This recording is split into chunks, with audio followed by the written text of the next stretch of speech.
याद रखना, भगवान से कभी गलती नहीं होती है।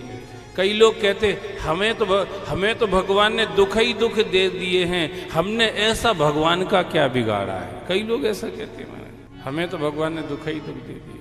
अरे तुम भगवान का तो कोई कुछ नहीं बिगाड़ता, सब अपने ही बिगाड़ते हैं। हम जितने भी हैं ना, जो भी कर रहे हैं, दंद फंद प्रपंच, किसका बिगाड़ रहे हैं? इससे किसका बिगाड़ रहे हैं? अपना। हम अपने ही नुकसान करते हैं। ये लोग कहते भगवान का हमने क्या, अरे भगवान का थोड़ी तुमने बिगाड़ा, तुमने खुद का बिगाड़ा है दादा। भगवान का कोई क्या के बिगाड़ लेगा, हम खुद का बिगाड़ लेते हैं। हम चाहते कि हमारे जीवन में दुख ना आए, तो हमें अपने को ही सुधार लेना चाहिए। हमने खुद ही हमारा बिगाड़ा किया है महाराज। हमारे दुखों के लिए हम ही जिम्मेदार हैं, हमारे कष्टों के लिए, हमारी प्रतिकूलताओं के लिए, हमारी परेशानियों के लिए हम ही जिम्मेदार हैं महाराज। काहू न कऊ सुख दुख कर दाता, निज कृत कर्म भोग सब भ्राता। ये लोगों को करेक्शन करना चाहिए। जो लोग कहते, बहुत लोग कहते हैं हमने भगवान का क्या बिगाड़ा। भगवान का कोई बिगड़ता नहीं, कुछ बनता नहीं, तुम अपने ही बिगाड़ते, अपने ही बनाते हो बस। इसलिए भगवान की तरफ से थोड़ा ध्यान हटा के ये देख लो कि हमने अपना क्या बिगाड़ रखा, उसी को ठीक कर लो, सब ठीक हो जाएगा। यशोदा मैया डांट रही है लाला को, डांट रही है, साठ लिए हाथ में डांट रही है। भगवान ने कहा मैया मेरी गलती नहीं है। बोले तेरी एक तरह की नहीं, तरह तरह की शिकायत आती रहती हैं। और कौन सी शिकायत आई?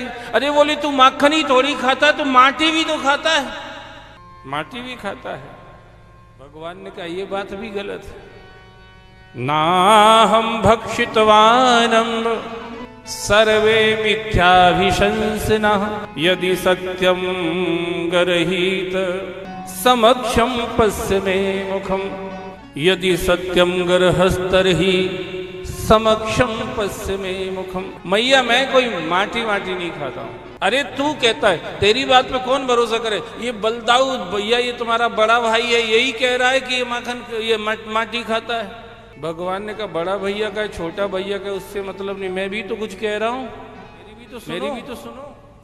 मैंने मट्टी नहीं खाई है। सर्वे मिथ्याभिशंसिनः, ये सब झूठ बोल रहे हैं। बोले बाकी झूठ बोल देंगे, पर ये तो तेरा बड़ा भाई, ये झूठ थोड़ी ही बोलेगा। बोले सब झूठ बोल रहे हैं। और अगर तुम मेरी बात पे भरोसा नहीं करती, इन्हीं की बात को मान रही हो, तो मेरा मुंह देख लो महाराज। अब इससे बड़ा प्रमाण और क्या होगा? मुंह देख लो। जो यशोदा मैया ने देखा भगवान का मुंह, जो भगवान ने खोला, अरे रे रे रे, पूरी पृथ्वी मुंह में धरी है। बोलो महाकाल भगवान की, पूरी पृथ्वी मुंह में धरी है, पूरे समंदर मुंह में धरे, पूरी वायु मुंह में है, आकाश मुंह में है, अग्नि मुंह में है, मुखाद अग्निर्जायता, सब कुछ मुंह में दिखाई दिया। पर्वत पहाड़ नदियां जीव जानवर सब जो भी थे, सब भगवान के मुंह में ही दिखाई दिए। यशोदा भैया ने सोचा हम तो माटी का रोना रो रहे थे, यहां तो सब ही धरा मुंह में ही मारा। हम तो सिर्फ माटी का ही रोना रो रहे थे कि तूने माटी खाई, माटी खाई, पर इसके मुंह में तो हर चीज ही इसके मुंह में ही धरी है हमारा। भगवान ने कहा मैया यही समझने की बात है, भगवान जो है ना वो निर्दोष तत्व है महाराज। भगवान से बाहर कुछ नहीं है, इसलिए भगवान की क्रियाएं सदा ही निर्दोष होती हैं। भगवान मिट्टी से खेले, जल से खेले, अग्नि से खेले, वायु से खेले, आकाश से खेले, सबसे खेल सकता है वो। आप नहीं खेल सकते, आप खेलने जाओगे तो फेल हो जाओगे महाराज। भगवान है वो, सब कुछ भगवान के मुंह में दिखाई दिया।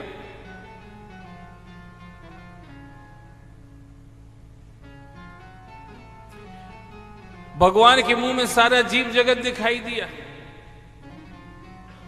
यशोदा मैया ने उनसे पूछा, काहे भैया बाहर जगह नहीं थी, इधर काहे को घुस के बैठ गए हो? बोले थोड़ा सा स्वार्थ था इसीलिए घुस गए। क्या स्वार्थ था? बोले ब्रज रज का स्वाद लेना था। हमारा इतना पुण्य ही नहीं था कि हम ब्रज रज में जन्म जाते, इसलिए इनके मुंह के माध्यम से हमने ब्रज रज का स्वाद ले लिया। महाराज कमजोर भाग्य, कमजोर कर्म, पर अगर जीव भगवान के शरणागत हो जाए तो भगवान हमारी इन कमजोरियों को भी नजरअंदाज कर सकते हैं, और भगवान के ऊपर है। यशोदा मैया ने आखिरी में आंखें बंद कर ली, इसकी लीला कुछ समझ में नहीं आती है। तब गर्गाचार्य की वो बात याद आ जाती है यशोदा मैया को, तस्मादनं आत्मजोऽयं नारायण समो गुणे श्रिया कीर्तन भावे सो तत्कर्म सो न संशय। वो बात आ जाती है। यशोदा मैया ने तत्काल अपनी गलती को सुधारा। महाराज एकदा गृहदासेषु यशोदानंद गेहिनी कर्मांतर नियुक्तासु निर्ममंथ स्वयं दधी। अपनी गलती को सुधारा। जिन गोपियों से दधिमंथन, जिन नौकरानियों से, दासियों से दधिमंथन कराती थी, उनको दूसरे काम में लगा दिया। लाला के लिए तो मैं मेरे हाथ से ही दधिमंथन करूंगी।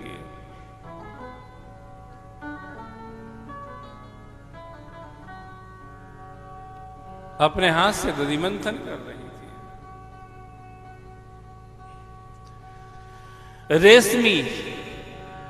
रेशमी लहंगा पहन रखा है। रेशम पवित्रता का प्रतीक है महाराज, पवित्रता का। पितृपक्ष में रेशमी वस्त्र का दान करना बड़ा अच्छा माना गया है महाराज। पितृपक्ष में सूत के वस्त्र का दान भी अच्छा माना गया है। पितृपक्ष में सन का दान भी अच्छा माना गया है, पर पितृपक्ष में ऊन का दान कभी नहीं करना चाहिए महाराज। ऊन रहती ना जिससे स्वेटर बनते हैं, वो ऊन का दान कभी नहीं करना चाहिए। पिछले पितृपक्ष में एक माता जी हमें ऊन का स्वेटर दे गई महाराज। अब उसी समय पढ़ने में आ गया, सो इतना डर लगा कि पहन के मरे ही ना जाए महाराज। सो पहना ही नहीं, हमने झंझट खत्म करो यार। अब बेचारी तो भोली वाले, उनको पता नहीं था कि, तो वो तो दे गई भाव में, अपने भाव में, प्रेम में। अब वो ऊन का स्वेटर हमने इधर पढ़ लिया था, सो डर लगे कि पहनते ही प्राण ना निकल जाए, झंझट खत्म हो जाए। फिर मन में ये आया कि पन्ने लिया तो अपने को ही जो असर होगा, दूसरे पे थोड़ा ही होगा।